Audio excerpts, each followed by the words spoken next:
knowing you're going to be crucified, you know you're going to suffer. Right. That's a given.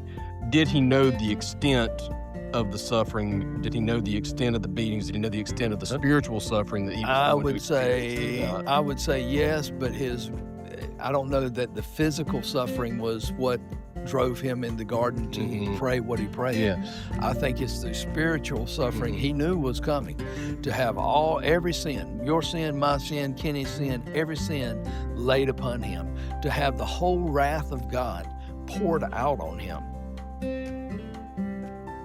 And then, Garrett, what's your problem? Yeah, you know. I'm having a real hard time getting woke up this morning. I've been awake since 5:45. I think it's that outfit. Man, yeah.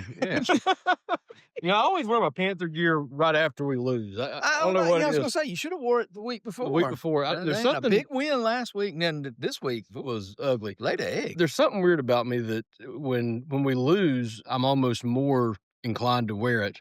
So I want to prove I'm not a bandwagon. I'm a fan. I don't even. I get it, because I put my Washington stuff at the back of the closet, man. Yeah, I don't know didn't. if I'm going to wear it anymore this year. I didn't see the injury, but it sounds like Jaden took a pretty rough one. Yeah. Jaden, That was two ugly games in a row. And, man, it's tough being a Washington fan this year. Well, we had a little hope last year, and then this year was reality. yeah. But- Daniels will probably. I mean, that sounds like a little bit of a sophomore slump from him, but I imagine he'll come back. I think it is, and he'll be fine. He's a good quarterback. He is. I was thinking over here. It seems fitting. I like these 8 o'clock recordings because after whipping up and down 401 for the last 45 You minutes, need something, don't you? I've already about met Jesus about 6 times. It's good to talk about him. Man, I tell you what, A lot of traffic ain't getting any better. And it doesn't matter if you're on 401 or anywhere else. It's pretty rough. Mom and Dad's, they've been putting in these traffic circles in the most random places that there's no traffic. And what used to just be a normal stop sign, they've turned like 4 or 5 of these into traffic circles. North Carolina's fallen in love with those things. Yeah, they really have. I don't know who designed the one in Holly Springs, and that is crazy. You Where gotta is go that? down, turn, go back. Oh, there's a Oh, yeah. U-turns. There's a No, not it's circle. not a U. Yeah, it's They're I know it's U-turns. past. It's not a U-turn. You got to go all the way to the next light. Yeah. That's just crazy. Yeah, I used to joke with a buddy of mine. Anytime you leave Holly Springs to go somewhere, it's like racing Martinsville. Go down, turn left. Go down, turn left. It's like circling back- the back It's and an forth. oval. It is. It's an oval.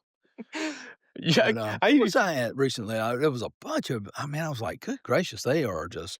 But you know, if you go up north, they love a traffic circle. That's Yeah. where it's come from. Yep. Yes, I remember being up north and mostly, I think in New Jersey you can't turn left. You got to turn right. It's called a jug handle. Go over, then you turn.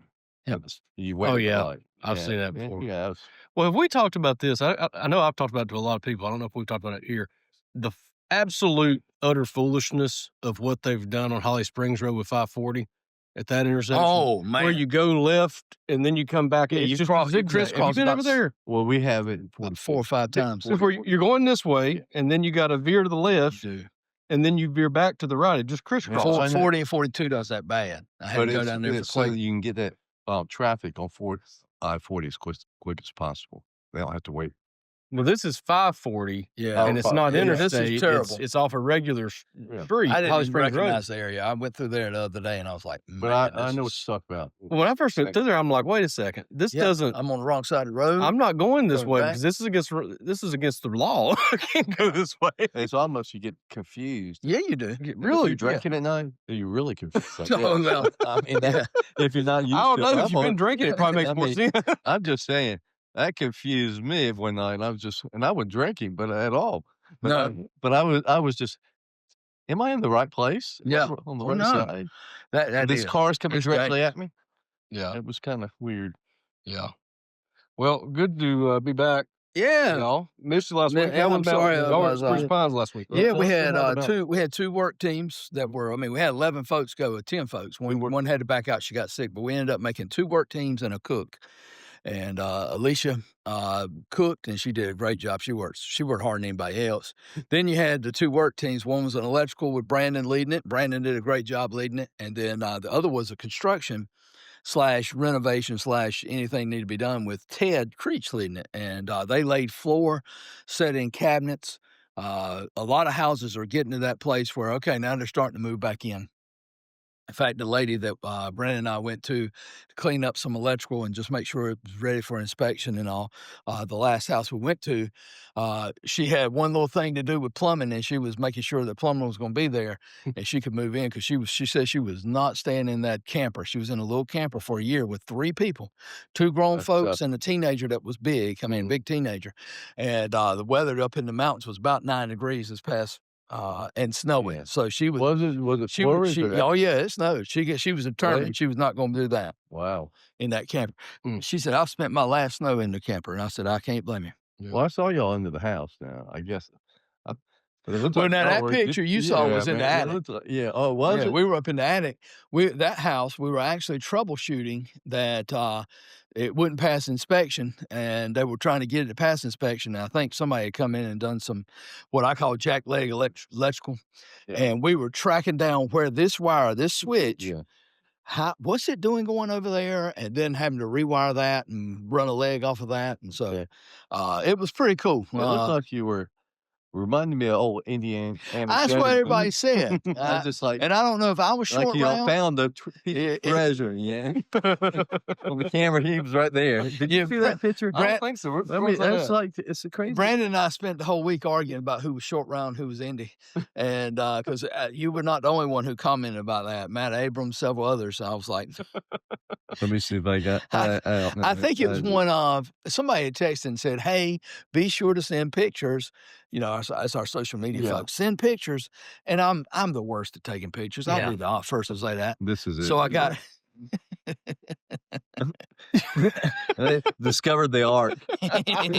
uh, Yeah, I don't think that one made Facebook. oh, I Did didn't. I thought it did. Well, Did it? somehow it did because he had a picture of it. Yeah, I think it was. Yeah. She may have took it down because she's like, looks nice. Even we got some standards. It was somewhere. Renee showed me it. Man, I just had to laugh. Oh, it was. But man, that was a week, man. You spend, you leave Sunday because they had a funeral Sunday afternoon, had packing party, then go up there and then come back. It's been a whirlwind of a week. Yeah. I still feel like I'm trying to play catch up. So. Well, and you squeezed.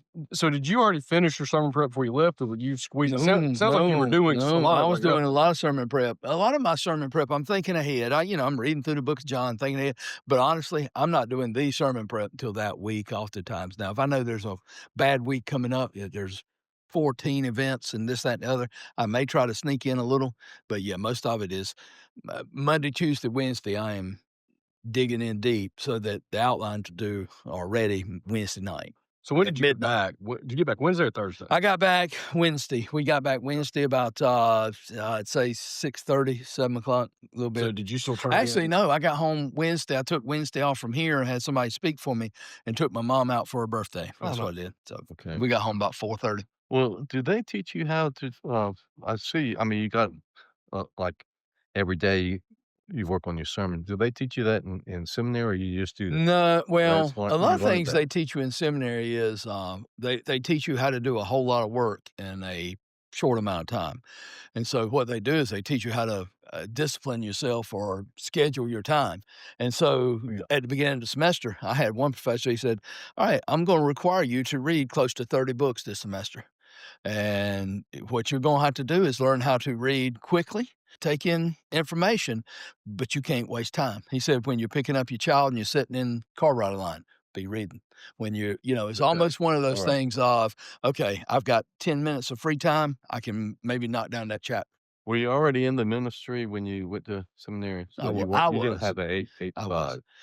Yeah, I did. Well, not an 8 to 5, no. Yeah. But I mean, you were working here. Working here. Okay. But I mean, and they kind of semi-required 8 to 5. Yeah. I get it. And I was part-time, though, but I was more than part-time. Part-time in name, but I was here. Part-time salary. Yeah. I mean, I was. Part-time salary, full-time hours. Yeah. Good gigs. I don't mind being part-time on full-time salary. Yeah. I was part-time name, part-time salary, but I was here a lot. So yeah, I understand. But it was good. It was good times and good training. When those were the times when you're younger and you're not the senior pastor, you really get trained and you learn a lot about what's going on. You on. had a good trainer. We did. Well, we had a good staff. Yeah, that's what I'm saying. We had a whole lot of good stuff going on. Yeah. You get your hair cut. Got it No, combed. no. Yeah, I got it combed. Got it okay. Well, Does look let me like see. your When hair did I get it cut? I might have got it cut 2 or 3 weeks It's been ago. a couple weeks since I saw you. It don't grow out fast. I think it looks Coming back? cut. I don't know. How long's it been? Well, I'm trying some of Brandon Goss's hair tips. I like what he said a few weeks ago. You asked him what he did to his hair. He said, "Well, it's wash day." Because I washed it. Well, that's okay. He told me some of his hair tips when we were traveling up to the mountains. Oh, So okay. I'm trying some of them Next time he's just to on here, I see if need it adds some. But I'm gonna be honest with you, boys. About 10 minutes ago, I looked at my clock. I thought we were doing about 8:15. That's why I was a little late. But about 7:45, I looked and I said, "Oh, it's at 8 o'clock." I was still lifting weights, so I jumped in the shower and washed it real quick. That's why it's mighty wet. How long do you have that? I know we got to be. Hey, we'll go an hour and a half. Or Okay. the usual show length. Okay. Does anybody actually know what day of the week it is? I was right going to now? say, does anybody around here really work? No, because it's with Veterans Day, and see, then talk about being a mixed up schedule. Gabe and Reese were out of school Monday, but Monday's they what, went. telework day. That's right, but then they went to school on Tuesday. Christian was out. I thought he was out Monday also and going on Tuesday, but he was out both days. Oh, wow. Okay. So I don't know what. I know last night on the Zoom call, somebody said they thought it was Saturday. I mean, it's been odd. Being off on Tuesday just throws that's odd because usually it's a weekend. And then also, Monday was a telework day for the Harnett County teachers. So, I know Renee. I was like, dog, might as well just go ahead and take off Wednesday, Thursday, Friday, take off 3 days and stay off the week. Use the whole week. Yeah. Well, I don't have any notes from Sunday. I Oh. went up to Mom and Dad's and I forgot to take my notebook with me up there. But we were laughing at it because, once again, you're a little ambitious thinking you're going to get these things knocked out in one try. I told her, I said, we ain't ever going, he's never going to finish one in one part again. He might as well. Oh, man. Well, that was a lot. There's a lot in that text. And I did spend quite a bit of time looking at the miserable man. The miserable man. The miserable, unnamed man. I don't know. It was hard for, as I said, it was hard for me to come around on him. Yeah. One, never answered the question. Do you want me to help you? Do you want me to make you well? Do you want to be well? Never answered the question. Just started with the excuses. Recorded. Then, who told you to pick up the mat? The man who healed me, and then went back. That's the thing is, Jesus revealed himself to him later. He then went back to the rulers and said, "Oh, it was Jesus." I'm not crazy about this cat. Bus, I like that. That was. Well, you say he threw him under the bus. I had never really looked at it that way, I guess, or heard it that way. But that was not I guess him telling the rulers it was Jesus who did it wasn't necessarily an act of praise. It was because he was in trouble. Yeah. I guess. I think he was calculated rear end saving. Yeah. Honestly, saving his job. As a beggar. But he was just saving it because, look, now, trooping on, I can't blame him. I mean, those elders had some kind of authority. I mean, they could kick you out of the thing of it is, being a crippled, he couldn't go in the temple anyway. So it ain't like he's losing privileges. Maybe he's excited he can go in now. I don't know. Yeah. But I just, this guy does not. Well, and the question Jesus asked, do you want to be healed? I think in a literal sense from this story, someone is disabled. Do you want to be healed? Yes, obviously you want to be healed. But from a spiritual sense, I don't know that it's necessarily so cut and dry. I think there's a lot of people that may not want to be healed spiritually. They might and they want to be, or they may not really want to even acknowledge that they're sick spiritually or whatever. I agree, because even to some degree, even the joke I used, some people may not even want to be healed physically, because they may get sympathy, they may get support, they don't. And oftentimes that goes back to that dirty little word called change. Nobody wants to change, or everybody hates change. And that's one of those things, if you're going to grow spiritually, change has got to be a part of your life. And I think that's one of the things is not only embrace change and change for changing's sake.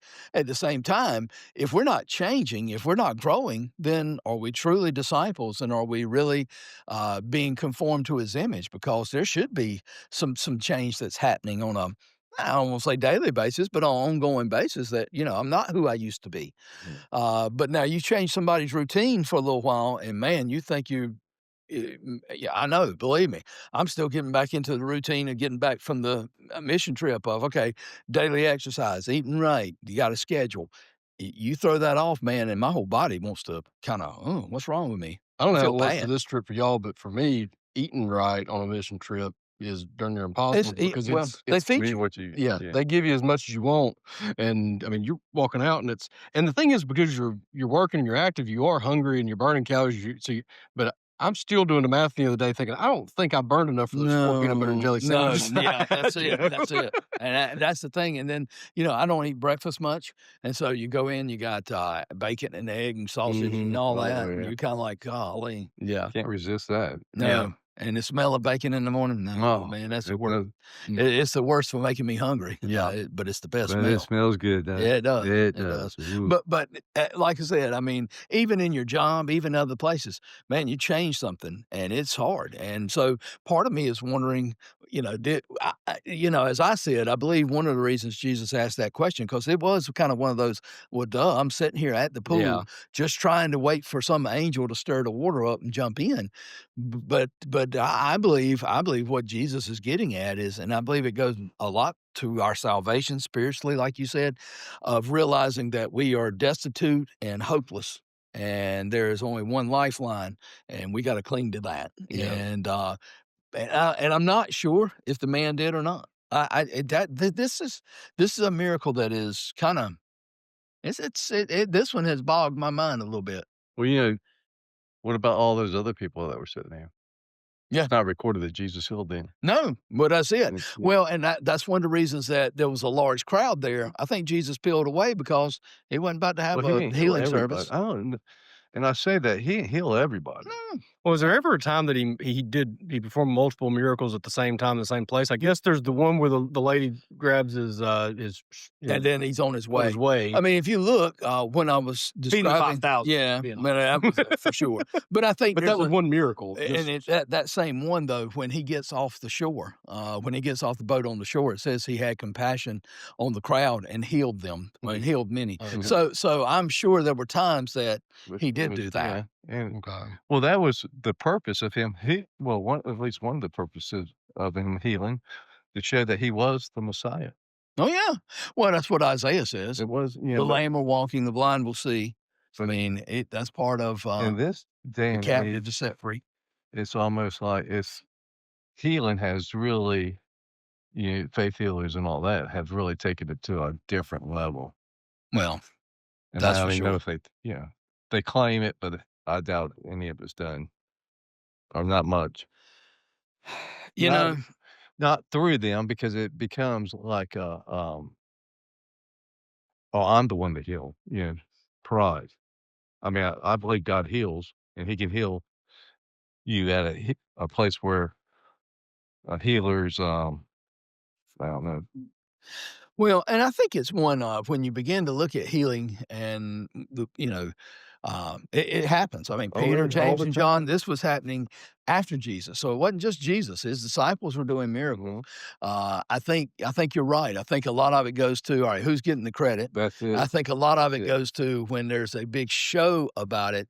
I'm a little reluctant of that, and the fact of you're never going to see up on the marquee out there healing service. Y'all come inside. Mhm. At the same time, I do hold that Matthew 5:13, 14, 15, 16. Man, there's power in prayer, and that God can heal. God's still in the healing business. I just don't. I'm just not going to do it in front of everybody. I That's think right. it needs to Yeah. be one of, okay, Lord, we're seeking your heart here. But there's a lot of miracles that go on outside this country that we're not aware about Oh, that God does. well, and I think there's a lot, yeah, especially in third world countries and A where lot of the healing. gospel is just new, a lot takes place. And I think we've talked about that. I think we are in a scientific And that's postmodern world and that's a good that we thing. just don't even, oh, if we see a miracle, oh, it must have been some medicine or it must have been this. Well, I think one thing is we have a bunch of churches here already. And so being in a third world country, you don't have churches. Mm. And so with that in mind, yeah, God does more. People have more faith. I would say the faith part is, but God reveals himself in a different way than he does with us. I think so. Yeah. In different cultures, different everything. So, Yeah. and that's why we don't see the so-called raising of the dead or whatever with that. I'm su I And believe that and let's probably has face happened. facts, if we see it, our first inclination is Oh, yeah, that's AI generated. or something like that. I mean, really, and part of me wants to say, should we be that way? I don't know. I think we should be a little bit more open that God works in ways that we may not understand and do that. But we also need to be wise as serpents, harmless as doves. Yeah, we got to it what you're saying is we got to be balanced. Yeah. No far can't go too far to the right or to the left, then you get out of whack. Yeah. Yeah. When you start putting one thing over another and, you kinda tilt your theology one way, then you get out of balance. Yeah. Agreed. And I think Well, thank you. that's a good word for the day. Balance. To a Balance. point. How much is when Jesus That's the says, trick. "Love the Lord your God with all your heart, mind, body, and soul," and when you seek me with your whole heart, I don't know that there's a balance of Well, all I'm the not other talking about things. that. I'm not talking about your relationship with God. I'm talking Yeah, about your theology. and more your theology and really how you relate to others and how you go about things, such as theology and how it works itself out. Yeah. I mean, Uh, you see all these denominations, and most of the denominations are just went out on the limb of, like, one little verse. I think the Church of Christ don't believe in music right. or, instruments, and it is in the Bible. I can't put my hands on it right now, one verse, Let all earth be but silent. yeah, it could be, but then you have a whole book that uses There's nothing. It instruments. says, "Play the lyre, play the harp, Yeah, play every instrument you got." so they're way out of balance on that. Yeah. So they start Well, another denomination. and I think there's that goes to a lot of things. When we go back to moderation and being like tonight, I'm gonna talk to the youth about, we're in a series called "How Not to Waste Your Life," or "How to Make Your Life Count." That's what I wanted to do, is how to make your life count as a teenager, and I've given them 10 points, so each week is a point. The first point was honor your parents, be a living sacrifice. All these. And then tonight is, last week was don't be a fool, and how one stupid decision can impact your whole life. Tonight's is don't be lazy. And I'm going to talk to them about what laziness is versus there is such thing as rest, because God gives us a seventh day, a Sabbath day, to rest. But also, how do you that fine line between, okay, I'm not going to be lazy, but I'm also not going to be a workaholic that I disregard everything that else is important. So again, that middle ground moderation of to where I do everything do all things for the glory of God. Well, that's been a tough one for me lately. I don't know, the last 12 months and 18 months, some period of time, increasingly more so probably, because working for myself, I don't have anybody telling me necessarily what to do Mhm. all the time. Right. So I have to kind of dictate that myself. Now, but for me, it's not laziness versus workaholic. To me, it's this balance of, I've got it written down somewhere, but in fact, this was an old note I just happened to come across the other day. Sometimes to me, surrendering feels a little bit lazy because I feel like when I'm working my butt off, chasing every little idea that I've Mhm. got, I end up feeling like I'm taking too much control and not following God. Right. And when I just kind of sit back and let Him do, I don't know how to say it, but well, I know how to say it. When I let Him do His thing, it's not as much work and more things get done, and it accomplishes much more. So It's like efficiency. yeah, it is. So it's something that I've always, I think we talked about it a couple of shows ago that, is it, I'm not going to feel bad or guilty because I spent an extra hour in the morning reading the Bible when I could have been doing something else. That's not a difficult one. But there's other times that it's like, okay, I did some little tweaks to the website this weekend and trying to change up the way I do some things. And rather than, that used to be a 5-hour project. I mean, Mhm. I would go in and overhaul everything and make 15 different versions of it and Right. it took me 30 minutes the other night to go in and change this, change that, but then that's good enough. I'm not gonna, and I don't know if Is that's that because of skill or hardware, software, or just not overthinking it. Just okay? how There how you go. how simple can I make this and say what I need to say as quickly as I can, and don't reinvent the wheel every time you do Get something. that? But at the same time, it's that can Mm. also feel like you're a little lazy or not working Yeah, as much or like you didn't something. do enough. You didn't do enough, Yeah. whatever. Especially American society, it's like you gotta work yourself to the bone to Oh, feel like yeah, you boy, have we earned any, All about the money. that's right, yeah. we're all about the push and the drive. That's right. If you haven't worked hard enough, then it's that's something to feel guilty about or something Mhm, in our society. And but for me, it really is. It's like there's a point where the harder I work, the less things work, mhm. and the more control I take, and the less I give to God. So there's that. You know. How much of that is, ties back to just, taking a Sabbath rest? Mhm. Taking one day to where you're seeking the Lord above all else. You're not, out doing and everything else. I mean, I'm just trying to.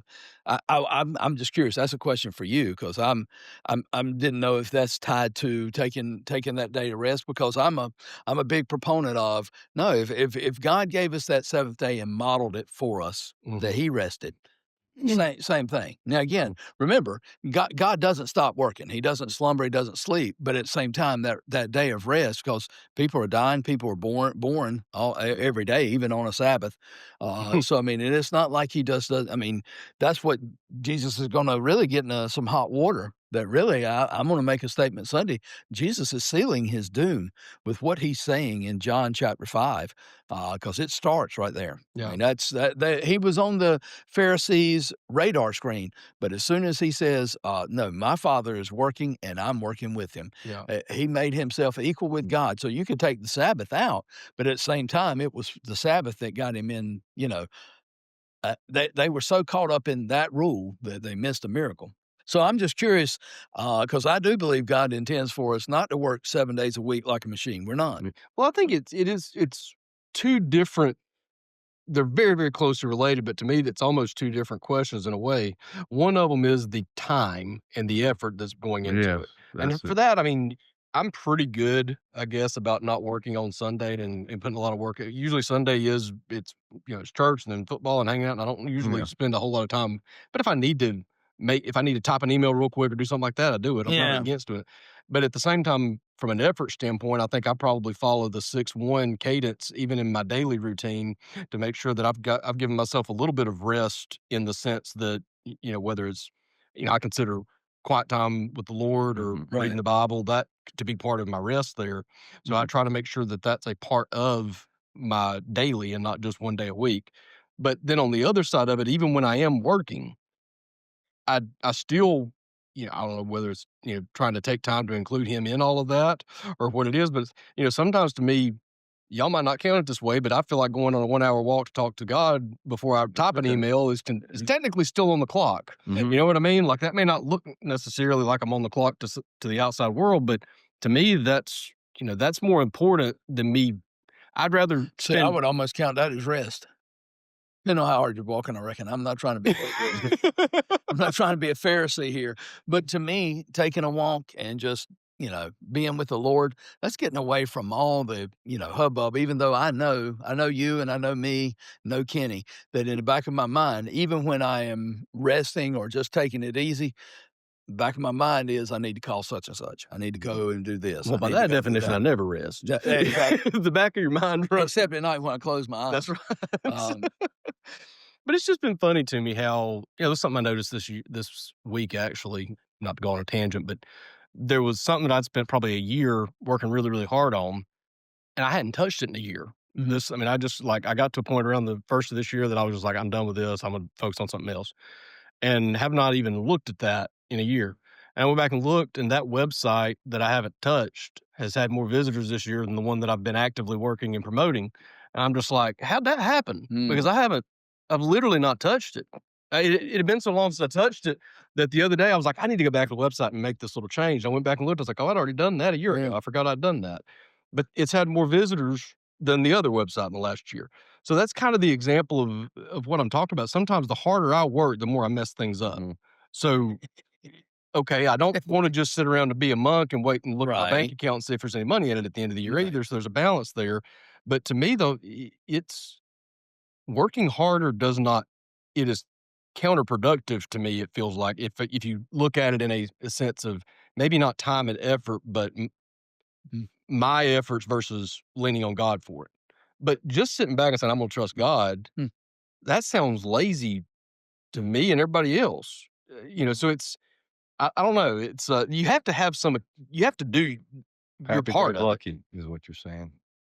Kind of lazy Nah, and kinda. I I'm mean, just gonna don't get me wrong. There's a lot of times I'd rather take the reins. Most of the time, I'd rather take the reins. absolutely. Sure. But But I'm just saying that's what people when you say trust in God, people think, "Oh, happy-go-lucky type of person." Or maybe just don't have any well, responsibility. Yeah. I No I don't motivation. think anybody's putting the lucky on me, and I don't No, no, no. the I'm happy just saying, depends on the day. that's how I'm sure that's how a lot of people that are not involved in religion No. Maybe. Yeah. think about. Or Kumbaya it's, and yeah. well, It I is what mean, it is. It's gonna happen. Yeah. yeah, and if you're not if you don't walk by faith, that sounds absolutely crazy. I mean, that's kind of one of the things you're Yeah. getting out there. To the world, Yeah. Yeah. you got your head in the sand or you got your head in the clouds. We see spiritually. Yeah. Well, it's what you said a minute ago. I think it's putting it into practice.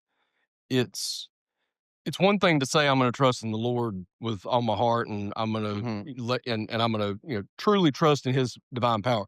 What does that look like in action, though? Yeah. That's where it gets really gray and fuzzy and hard to figure out one day to the next, because some days that does mean just saying, "Do your thing and get me out of your way." Other times it's not that way, and I'm Yeah. not saying that The this is other times is I got to bust my I chops gotta and do what I work. gotta do, right. Trying to talk about balance, that's something I've been Oh, trying to figure out how I to do balance for a too. couple of I years do now. too.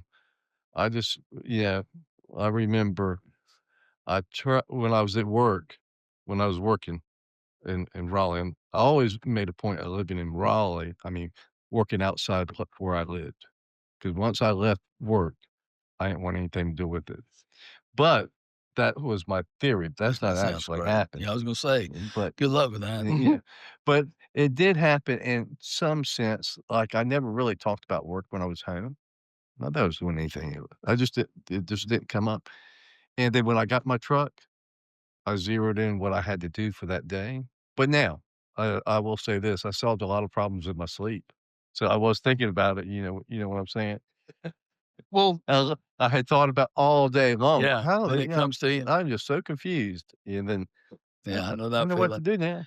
I well, know you that joke feeling about well. that, but there was one day that I I can't remember which day it was or what the deal was with it, but I ended up taking a nap midday to the middle of the week. I was just exhausted, and I just laid down I Need didn't that have feeling. anything really going on that day. I was like, "Well, okay, I could sit here and try to invent something to do, or I could just get some rest."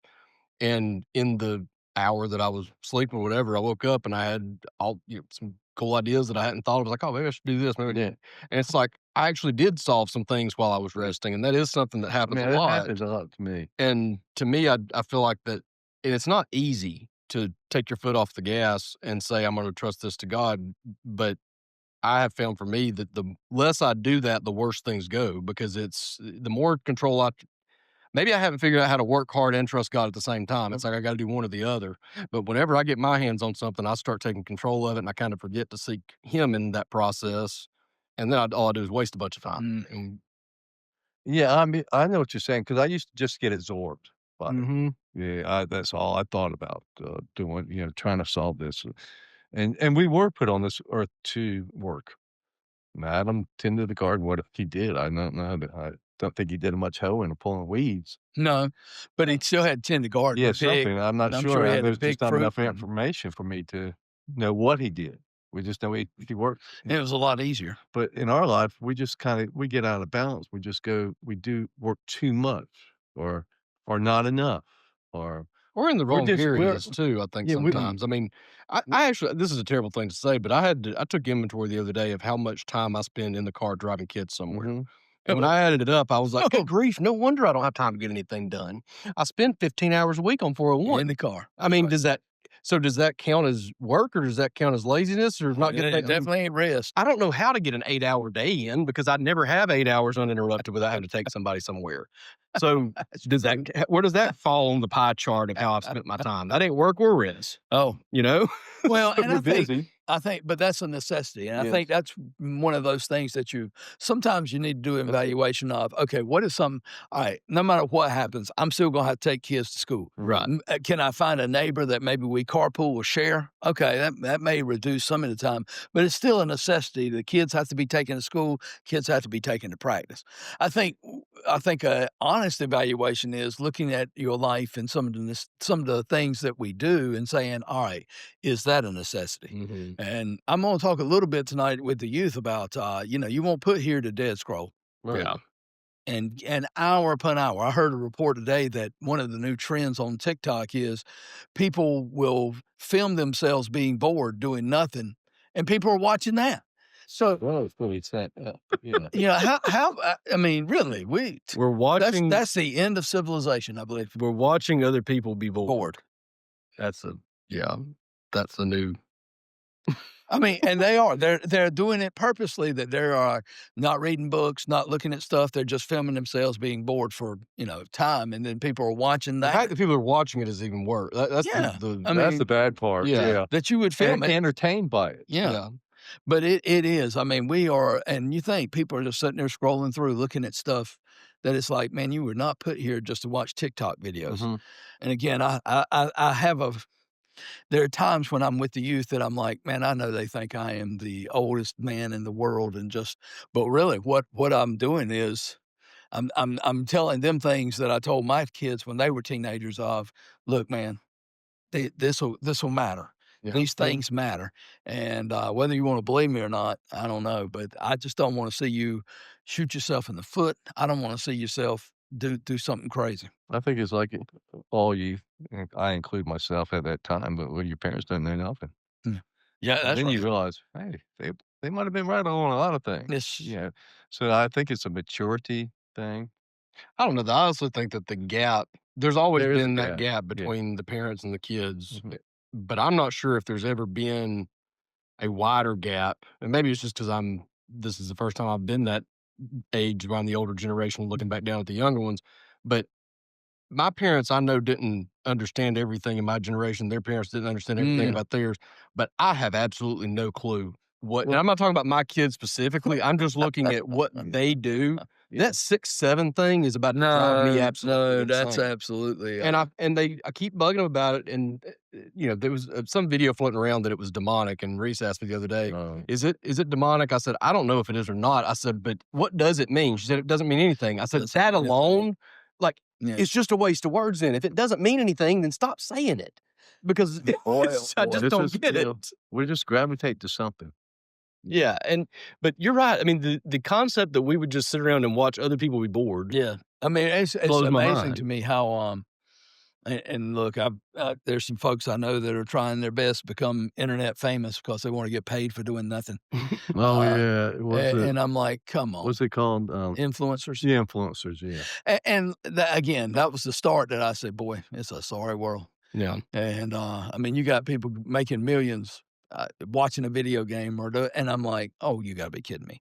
So, all that being said, I sound like old man yelling at clouds, I know, but it's one of those of I think it's a great time of year, November, Thanksgiving, to evaluate. One, okay, is my work schedule such that I never break? mhm, Or is your leisure schedule one of, man, I could be doing some things better with my time? yeah, And I think both of them involve how you use one of the most precious commodities we have, which is time. yeah, You can spend it working yourself to death and miss the Lord and miss your family, or you can waste it away doing nothing and miss the Lord and miss your family. yeah, So and again, I don't know that there's an answer that says, okay, it's got to be this. I think it goes back to that's between you and the Lord and Mhm. seeking the Lord and saying, Lord, search my heart, search my schedule. mhm, And Lord, is it that, man, I'm spending, 3 hours a day watching TV when I should be doing something else or could be doing something else. yeah. Well, I think we talked about it one time before that there was some day that I felt like, man, I've not gotten anything done today. I've been so lazy, and I went back and added up from the time I got up to whatever time that was. What had I done? And it was like, okay, no, I haven't actually been lazy. I've just been going all over the place doing 87 different things. That's it. I never got to the thing that I wanted to do. So sometimes you got to take that inventory. Now, there's other times that you could do that same exercise and say, oh, I watched football for 7 hours. That's why I didn't get anything done, or whatever. Easy. But Don't go to meddling. Yeah. Well, that brings me to a question that I have. Like you said, what is balance and all this that we're talking about? And it comes to this: how can we? Because we're obviously I've never met anybody be perfect as the Father is in heaven. Why did Jesus say that when none of us are perfect and No, none can't of do us it. will be perfect while Right. we're here? Why did he say that? He said that knowing that none of us could attain that. Right. But we are made righteous through his blood. Well, we're perfect that Yeah, way, we're yeah. justified that Yeah. way. So that counts there. But I think it's Or am I looking at the wrong no, looking no, at the no, wrong no. way? I'm just saying, I'm just wanting the folks to understand that, the listeners that, okay, we're saved by grace through faith, Yeah. but it's still work out your own salvation. Mhm. So there is a measure of, yes, I'm saved by grace, but there is a measure of, I got to put effort in this thing and grow. But I'm also growing by the Holy Spirit. Mhm. So there's a balance there. It seems like that's kind of the theme of the day. There's a balance there between, okay, I got to put forward effort. I'll put it this way. I know I'm not going to grow as a Christian if I'm not partaking of the I word. agree. So that means Yeah. I got to put forth the effort to Yeah. read. Now, at the same time, I know the Holy Spirit can help me to learn and grow and know, but apart from God's word, it's not going to happen. So I got to put in time there. So working out your own salvation, but I believe what Jesus is getting at there is there needs to be a striving to want to become more conformed to the image of Christ, to be more sanctified, because that's the will of God for your life is your sanctification, to become more like Christ. So to tell me to be holy just as I am holy, there needs to be that striving for that. I won't never be, but doggone it should be that we're striving for that. Or what you just said, or did Jesus mean it spiritually? I think I it's a think, little of both. yes, because a lot of times what Jesus says is not what he means. Right. Even I mean, I know the Jews had a hard time. I have a hard time to understanding. If your right hand offends you, cut it off. Mhm. What? No, who does that? Yeah. Yeah, I'm But assuming he was talking about the what you're doing, the your sin. seriousnesses of striving against sin, I think is what he's Yeah, striving at there. yeah, And that's actually, I think I'd take that almost as being the other as well. but I'm just saying, if somebody first read the Bible, you read Jesus' teachings, they're hard. Sure they are. I love to read them, but I love the stories, but, cut your hand off, be as perfect as God, Love your neighbor. love your neighbor, love God with all your heart. Well, I thought I was just love my parents or my family. Yeah. No, they don't matter. Who is your family? Yeah, who can eat of my flesh? Uh, Who can I mean, it's Jesus has just, got some hard sayings for sure. you are my brothers and Who can sisters, turn the other cheek? not his real, biological brothers and sisters. Yeah. Who can rejoice in pain? So we, I tend to, although when I first got saved, I read this as literally, but as I've grown, I always, when I hear Jesus say something like that, I try to apply it spiritually, but in my mind, and that's hard for me to do, apply that spiritually, because like when Jesus says, "Be perfect as your Father in heaven is perfect." Spiritually, I'm not, Right. or physically, I'm not, but salvation, I am. Well, and that's part of And so a growing lot to of who you people, are in Christ. Yep. yeah, a lot of people that read the Bible or think they read the Bible or heard, most of people that aren't saved have heard about the Bible, and a lot of things that they've heard about the Bible is not what the Bible actually says. Well, there's a whole A lot lot of of them sayings in everyday society that that people don't realize are from the Bible. There's also a lot of what is things it? that people think are in the Bible that Yeah, aren't that really in the are. Yes, Bible. There's that's what I both was though. getting at. But I hear the Bible quoted all the time in everyday secular language. They just don't realize that they're quoting the Bible. That's it. Yeah. You better Pride believe goeth it. before the fall. Everybody says that one from the Bible. Mhm. Everybody, that's in the Bible, right? Yeah, yeah, that is, that It is. certainly is. But there's a lot of those that an interesting one on that. I googled this the other day. I have not actually read all 66 books looking for this phrase to confirm it, but I did a quick Google search to make sure. Is the phrase free will ever actually in the Bible that you know of?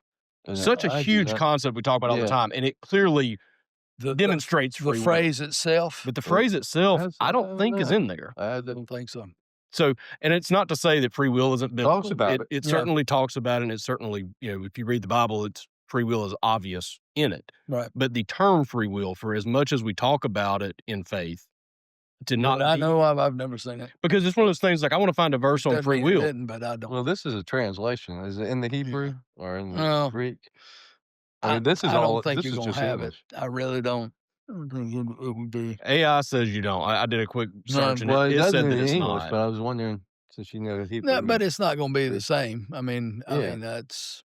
I mean, it's obvious. He says, "Come unto me, choose this day whom you will serve." I mean, there's choice, but as far as free will and how we are interpreting free will, we're trying to take a term from today and fit it into a and it's Greek just term, like and that's not the way the you do it. Trinity's not mentioned in the Bible. The Yep. rapture's not meant. Well, is the rapture mentioned in the Nope. Bible? Mm-mm.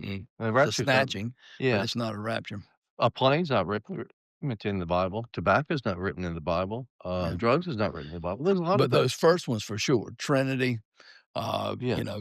rapture, those are terms that, But it okay, is explained. they've become part of our lingo, Yeah. and we understand it, and it's there, Mm. but that word's not used. And to say just the that- phrase itself. Yeah, you got to be careful with that to not make it say, well, since this isn't in the Bible, therefore Well, it isn't. I've heard valid. that. It's not that. I've But heard that on a lot It of does make things. it challenging when you want to say, I want to see what the Bible, I want to look up a verse that talks about free will, or give me a verse that explains the Trinity. If you're looking for that word, you won't find it. It's implied in the text in Yeah. different ways, and Yeah. and that's where there's some inferring, I guess, that has to take place to be able to get to that. That's right. And that's really what theology is. It's pulling from here, here, and here and putting it all together. Mm-hmm. So when you have a theology of God, or a theology of Christ, Christology, well, there's three main passages. You've got, or four, Hebrews 1, Colossians 1, Philippians 2, several that you would take and pull all these in, and you can begin to put it together. Then you begin to look at, okay, what did he say in John 5 with I and my Father are one, or not that, but my Father is working and I'm working too.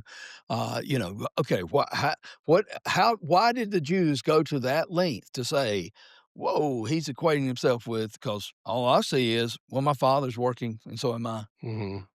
Well, to the Jews, that meant something more. Yeah. And so theology is pulling in all those texts and then putting it together to form a picture. And so, yeah, that's why you can't just pull one verse here. You've got to have what's called the whole counsel of God's word. Mhm. Yeah. And understand, okay, now you're putting this interlocking piece of Mark with this interlocking piece of Philippians to understand what it means to be a servant. Mm-hmm. Well, and back to that term balance too. I think whether you're talking, because I know we've talked before about you got to be careful not to get so hung up in the weeds of these deep theological concepts that you miss the obvious ones, right? And we talked a lot about balance today in this podcast. But you can go about it and saying, well, yes, I need to balance loving God with all my heart, with honoring my father and my mother, with loving my neighbor and myself, with keeping the Levitical diet, and start to list off all these legalistic checklists of things that you have to do and balancing all those things. I think that would be the wrong way of looking at Right. it. Well, that one, some of those. Yeah. Or you can say, yes, I need to put God first in my life, but make sure that I leave time for my work, make sure I leave time for my family, make sure I balance those types of things out. I think that there's a lot of wrong ways to approach balance, maybe. What I'm maybe proposing or saying or whatever is that the putting love the Lord with all your heart and love your neighbor as yourself at the absolute top, and putting, if you put 99.9% of your energy into that and then trusted the Lord to guide you in all of the other 87,000 commandments in the Bible and all the other different ways we can balance our lives correctly or incorrectly, that's going to work out a lot better than trying to figure out for yourself how to create that balance, how to, because there's some tough applications of the Bible, right? We see all the time, there's one interpretation, many applications, right? There are some situations where it's really hard to know how to apply this particular verse for this particular scenario. No doubt. Right? If you try to do that yourself, you're not going anywhere with that. Well, and there's always gray area. Where we live in this world, there's gray area. And I mean, we can go down the gray area trap, but or map here in just a minute. But what I've done it on the show before, but I think it's imperative that we do it today. We do it like this: love the Lord your God with all your heart, mind, body, and soul. Then we Mhm, rank. Okay, then my relationship with my spouse and my kids. Mhm. Then it's my relationship with insert blank right, spouse parents. Then it becomes work. Then it becomes. That's not the way to do it. yeah, It's this way, and love the Lord your God with all your heart, mind, body, and soul is over that. yeah, And so that in every relationship I have, I'm making it my goal, my heart's desire to please the Lord. My heart's desire is to bring honor and glory to God in the way I love my wife, in the way that I pastor, in the way that so it's this governing all of that. So rather than ranking it, if it's here and this is governing it, it makes it a whole lot different that it puts more emphasis on, okay, I know what my purpose is. I know mhm, what my I mean, every company has a purpose statement. Mhm. You know, this is what, and it keeps people focused on this is what we're about. yeah, And if we get those two, and I think that's why Jesus said, on this hinges the law, the prophet. This is the whole Old Testament written in two phrases: mhm. love God, love others.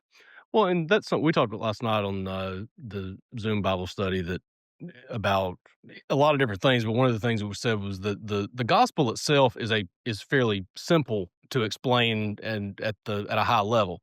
Once you accept that and Spirit starts to work in your life, it can become incredibly difficult to actually that striving to be more like Jesus, that sanctification Uh, process it's a never ending process, and you eventually get to a point where you realize you're never gonna perfect it. well, and there's nothing easy about taking up your cross and dying. No. There's something about that, though. I'm glad you mentioned that particular passage. I think I mentioned a few shows ago that I have a hard time reconciling that when God's what is there a passage that actually specifically says when the Lord sees us, he sees Christ? Mhm. Is that I mean, I crucified with mean, Christ, there's a lot of yeah, but I'm talking about, as far as righteousness. I mean, I don't know sees Christ's that it puts righteousness, maybe, yeah. I don't know that it puts it into that account or those words as much as it does, we've been credited with his Maybe righteousness. that, yeah.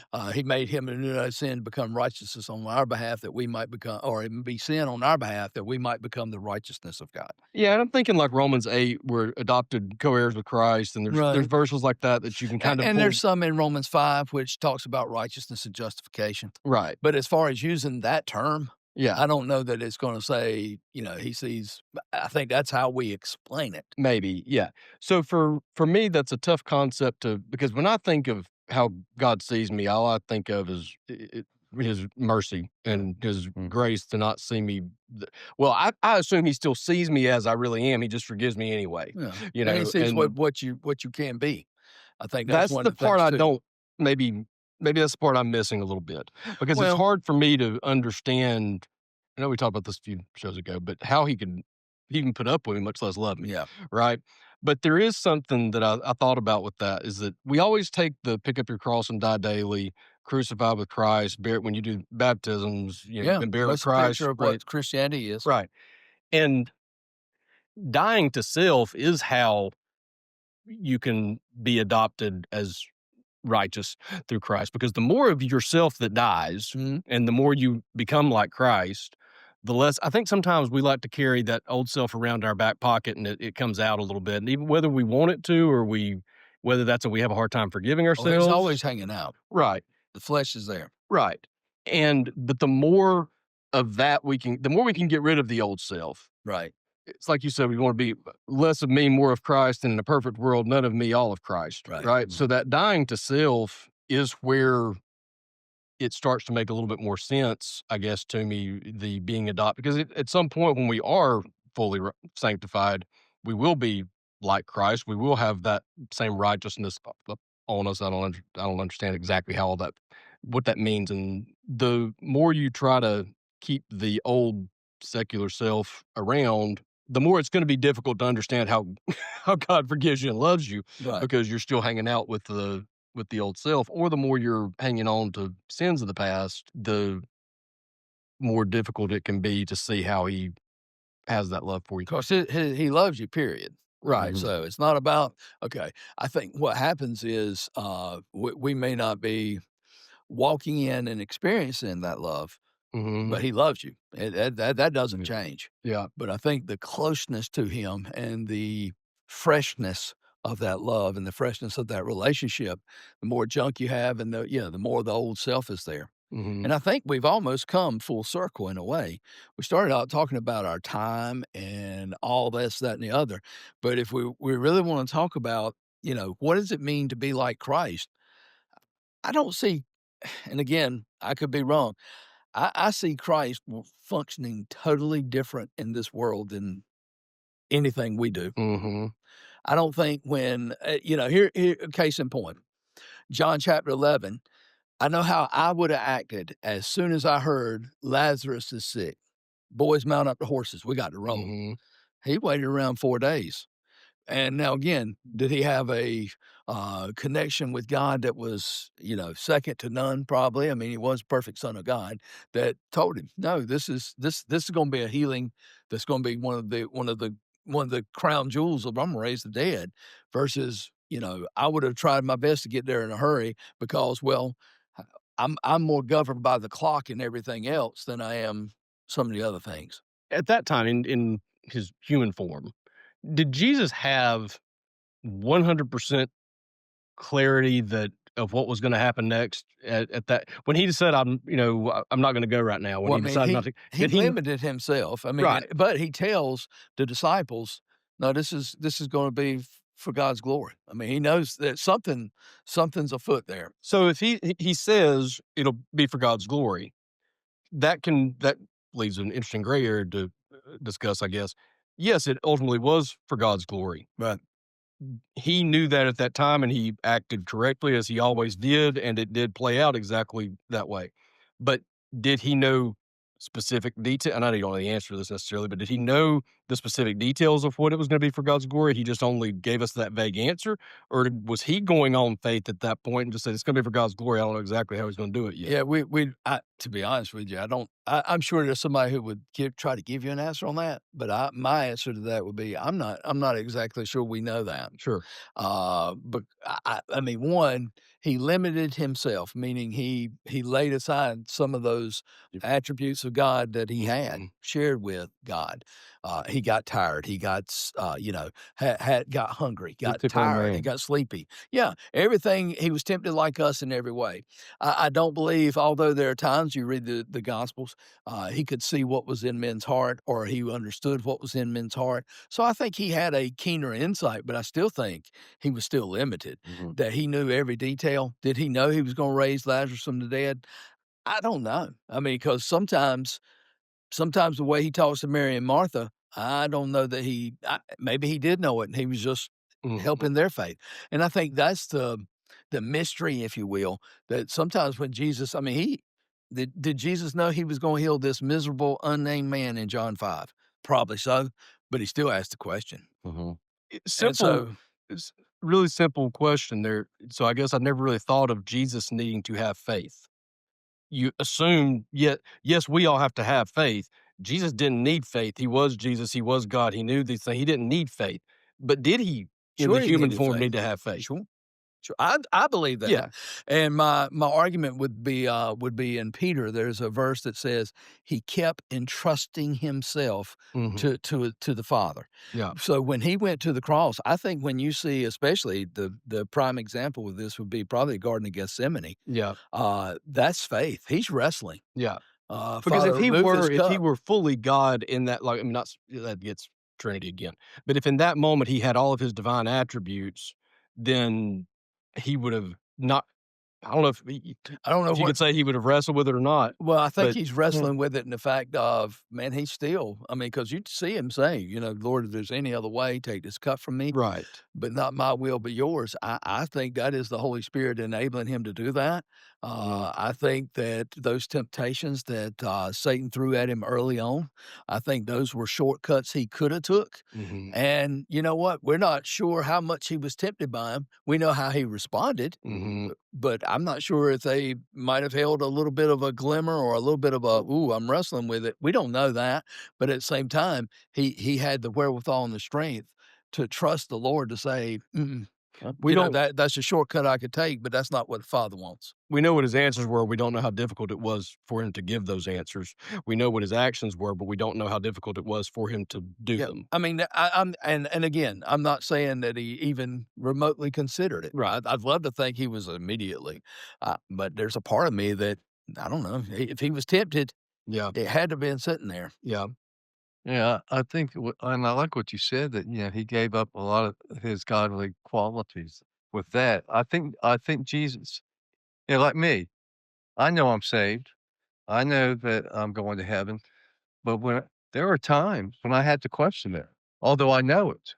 Or there are times that, I'm sure that Jesus had things to go on like that. There are times that where, he'd been in heaven all of his life, I mean, which I don't know what that means other than there's endless. But there were times because he had that human form that he was probably in his situation, like the night before the crucifixion, that he struggled with that. Mhm. Better believe it. So, I mean, I I mean, but go ahead. no, the verse I was talking about is 1 Peter chapter 2, and it is verse 21, and it's all actually that whole paragraph. For you have been called for this purpose, because Christ also suffered for you, leaving you an example so that you would follow in his steps. He who committed no sin, nor was any deceit found in his mouth, and while being abusively insulted, he did not insult in return. While suffering, he did not threaten, but kept entrusting himself to him who judges rightly. Mhm. And he himself bought our sins in his body up on the cross so that we might die to sin and live for righteousness. By his wounds you were healed.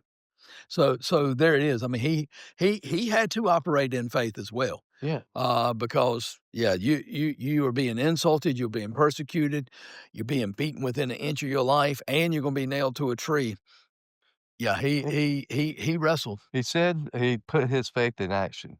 Yep, You know, yep. Kept turn the entrusting. other cheek. And I believe he was tempted, and I don't know if there's probably not a scripture on that, but he was tempted, and he's our example. If he wasn't tempted, if it was a piece of cake, then he wouldn't really be our example, Yeah, would he? He that's didn't right. have to struggle for Yeah, that's Hebrews 4:15. I anything. think we know that he limited himself. I think maybe it's easy that can be a tough one to interpret, frankly, because we don't know the true power of God. We can't comprehend exactly how much he gave up because we can't Right, comprehend what he exactly. was in heaven or what he, what he, we don't know the gap there because we don't know. We know he limited himself somehow, but I think I've always maybe just taken that as, well, yeah, he limited himself because he became human flesh. Yeah, he limited himself. He got hungry. Yeah, he limited himself, Because but he still knew he everything and had all the Right. power and all that. knew what was gonna happen. Yeah, he Yeah, always knew that's exactly what was going to happen next, and he always knew. But a lot of it, at least potentially, we don't know how much he limited himself. Right. So, when he stands up on the boat and says, "Hush, be still," did he know that was going to work? I guess he did. That's uh, what, true faith, I guess, is that Is the it's well, and knowing without knowing. I don't know if that's the way of saying it or not, well, but and it's one of those things of that's where that relationship of hearing from God and knowing that, hey, I'm on, this is going to happen or I'm going to do this. I've seen people who really, I mean, man, when people walk by faith, it is, I don't want to say it's almost like they know the future. But it's like, man, well, case in point, I was, on a mission trip, and I may have shared this before, but I was on a mission trip in Kentucky with a guy that I'm gonna tell you what, if there was ever a person that walked by faith, it was him. It was almost like every day he woke up, he didn't have an agenda. He had a ministry, but his agenda was, "God, what do you want today?" And somebody called him with I mean, we were riding around Kentucky with a truckload of potatoes. 'Cause somebody had given it to him, mhm. and he said, we were trying to find a place for these things, and finally he said, "You know what? Feel like the Lord's telling me I need to drive up here. You wanna ride with me?" I said, "Yeah." Drove up there, and lo and behold, there was somebody who was needing potatoes. And I just sat there and I said, "Well, that's the Lord in action." George Mueller is an example, and I would advise, anybody who wants to read, some fascinating stuff on prayer and dependence. It was George Mueller. George Mueller, had an orphanage, and there were times when we don't have bread to feed every kid. They'd just go pray, and a bread truck would break down in front of them. I mean, that is the we call it miraculous, but that's the walking by faith of God provided.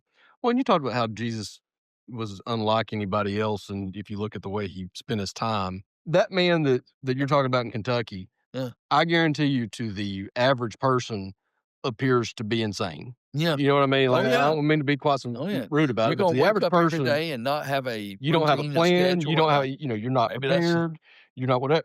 But, I think The average Christian probably too. yeah, that's a good especially really good American point. Christian. Yeah. Yeah. But, when we think about modeling our lives and and trying to be more like Christ, I always have thought about that in the actions he took, maybe more than the faith that he had or the relationship he had. If Right. there's something we should be trying to model ourselves after, it is the closeness that he had with the There Father you go. and that relationship that he had. That's right. Because Mhm. I don't know that he's calling me to feed 5,000 Yeah. with fishes and bread. At the same time, I think he is calling me to that closeness to where, Yeah. yeah, why not see, Mhm, things happen or depending upon him for, our daily bread, mhm. those kind of things. So, I think you're right. I think a lot of us Christians think Jesus had an easy time here on earth, but the scriptures say he didn't. Hmm, He was tempted like everybody. He didn't have an easy time. He no. had a hard time. But we think of him as because he actually did what came here to do. We think that Jesus had no problem with being perfect or anything. I think he No. did. No, I mean, it wasn't like he had an easy life. He Number 1, he didn't grow up live in Duncan, basically in poverty. that's for That's sure. right. Didn't grow up with a silver spoon in his mouth. I don't know that it was necessarily an easy life, but I think he shows us what a joyful life is, Mhm. even in the midst of hard times or persecution or suffering. Well, even in the suffering, he he foretold his death and burial and Mhm. resurrection. But That doesn't mean it was did he easy. even know the extent of the suffering that he was maybe especially the spiritual suffering that he was gonna go through there? I mean, it's one thing to know it's going to be hard, it's another thing to know exactly how hard it's gonna be, Yes. and I don't know, other than knowing for sure that he was gonna be crucified and was gonna be resurrected, he clearly knew that part of it. Mhm. He knew what you're But saying is he didn't necessarily know the details. but did he know how bad it was Yeah. gonna be? Did he know what he was signing up for? Did he because that can be, again, this is purely hypothetical, I guess, we don't know, but, I mean, I think it did. Yeah. you think you knew exactly the pain, what it was gonna be? Okay. I go all the way back to Genesis 3. You will bruise his heel, but he will crush your head. Mhm, That's a picture of, all right, I'm gonna send a seed mhm, and crushing or biting his heel is crucifixion, crushing his head is the defeat of the enemy. Jesus said numerous times, didn't come to be served, but to serve and to give my life as a ransom for the many. How many times did he tell his disciples, I'm going to be crucified, but I'm going to mhm. rise again on third day? And they sit there with, they didn't get it. Yeah. But So, did he know the extent of the knowing you're gonna be crucified, you know you're gonna suffer. right. Mhm. That's a given. Did he know the extent of the suffering? Did he know the extent of the beatings? Did he know the extent of the Huh? spiritual suffering that he was going to experience through that? I would say yes, but I don't know that the physical suffering was what drove him in the garden to Mhm, pray what he prayed. Yes. I think it's the spiritual suffering mhm, he knew was coming to have every sin, your sin, my sin, Kenny's sin, every sin laid upon him, to have the whole wrath of God poured out on him, to know mhm, that he was bearing, man, my sin is enough, but the sins of the world. Behold, the Lamb of God who takes away the sins of the world. I mean, he's having all that upon him. I think that's what was. I'm sure the physical had some part of it because nobody wants to. I don't want nails driven no, through my no, hands. I don't want spears going through my side. I don't want to hang half naked or naked in front of everybody, suffering. Nobody wants to do that. Now, I don't want to be beaten, and to a bloody pulp, then crucified. mhm, Nobody wants that. I don't want to be denied 3 times by my best friend. I don't want to be betrayed by. Those were hurtful things. Mhm. But the wrath of God being upon him and crying out, my God, why have you forsaken me?" That's the pain of the cross, I yeah, believe, yeah, that all that sin he took upon himself. And it's not categorized. It's, it's not, a white lie is just as bad as anything because It's sin. God hates sin, and we just don't know how It's much He hates all it, sin upon and yeah, that's our problem. yep. We know, That's a well, that's pretty tsunami of bad, wrath, but, um, Well, and all of also, it.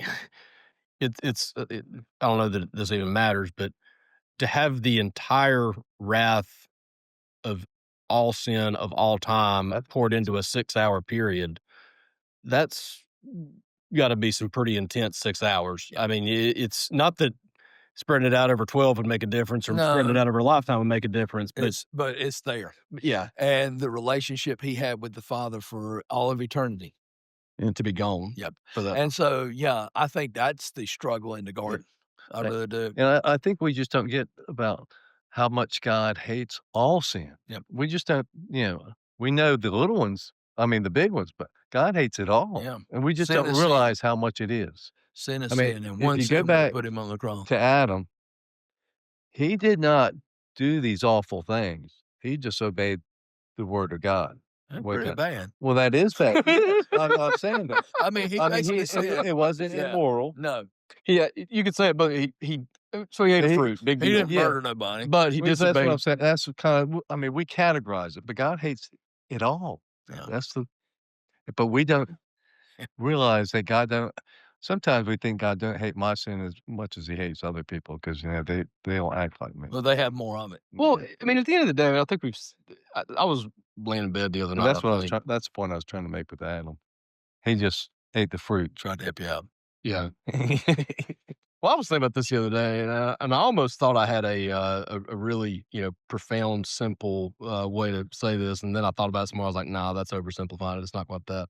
But when you think about pride, and I mean, ultimately, at the end of the day, with pride, it's almost always, maybe always, just deciding that you're more important than God, or you know more than God, or what you want is more important. Is it My takes way is priority, better. right? My way is better, or even if my way is not better, it's still more I The like important. way it. I I like it. like it better. Yeah, Right. man. Yeah. Yeah, I may know it's wrong, but or I may not even know it's wrong. It's just either I know better than God, or what I know and want takes precedent or takes priority over what God wants. Mhm. Now, you talk about a foolish Pride of life. thing to think that you know more or are more important than Him. Yeah.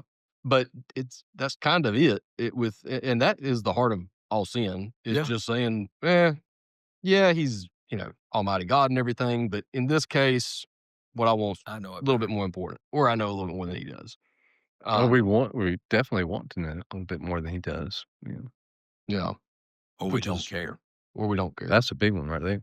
Yeah, And Well, that's I don't want to turn I mean, I'm fine where I'm at. yeah. I'm doing pretty good. Mm. Right now you are. Yep.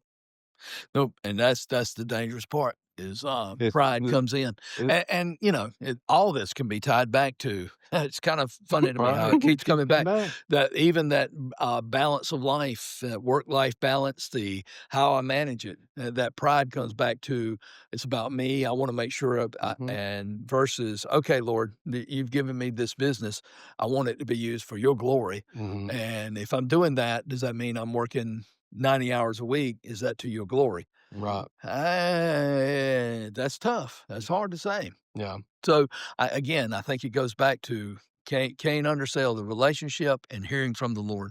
yeah, That's the Well, I think a lot of people, don't get it because they don't think they're sinners. And if you don't think you're a sinner, it's hard to ask for forgiveness. or that this is one of those things that God cares about, Yeah. but every area counts. Yep. yeah. So are you gonna recap? Talk Am I recapping? I thought we've recapped okay, it. recap it. Well, okay. No, I think it goes I mean, back to, again, always seeking the Lord with all your heart, mind, body, and soul. And letting that govern how you love, how you dad, how you husband, how you wife, how you work, I mean, it does go back to just as Jesus was willing to say, "Not my will, but yours be done." That's you get to the place in your life to where you're saying that's the key because the overworking, the other things we've talked about today, it's basically the decision of, is it my will or God's will? that's a good recap. Yeah. Well, thank you, man. You've been very complimentary. Yeah, What's wrong with you? You had that extra day off? You had Tuesday off? Yeah, I wrecked the truck. Buttering you up. No, my truck's still not ready. That's all right. But I told you. told him I got a good ride. Y'all just take your time. Yeah, I got a truck. Yeah, I got access to a truck, so I'm good. No, it could have been ready yesterday, but they got behind because it was. Did you get an eBay part again? No. All right. Where'd you get this one refund from? on that. I'm trying to. Yeah. I paid full price, man. A dealer part. Ooh, yeah. I bet that felt good writing that check. It's like 3 times as much, 4 times. I know it's 3 times as much. Yeah. You couldn't get it at O'Reilly? I got it, and plus I'm having to put a fuel pump on twice. Mm. Yeah. Well, see, they led me to the eBay, JC. And because he's trying to save me some money. Yeah, he's just trying to help you out. He helped me out. Well, it backfired on me. Yeah. And on him too. And I'm okay with that. I mean, he's a good guy. No, he ain't trying to rip you off. Oh, I know. That guy's solid. Hey, he's a good man. Boss is solid too. So you what? his boss is solid too. Yeah. Yeah. Shout out. I do like Fuquay Tire, and I like Sears Tire too. Shout out to both of those guys. You need a car repair in Fuquay. Yeah, and they're honest. Yep.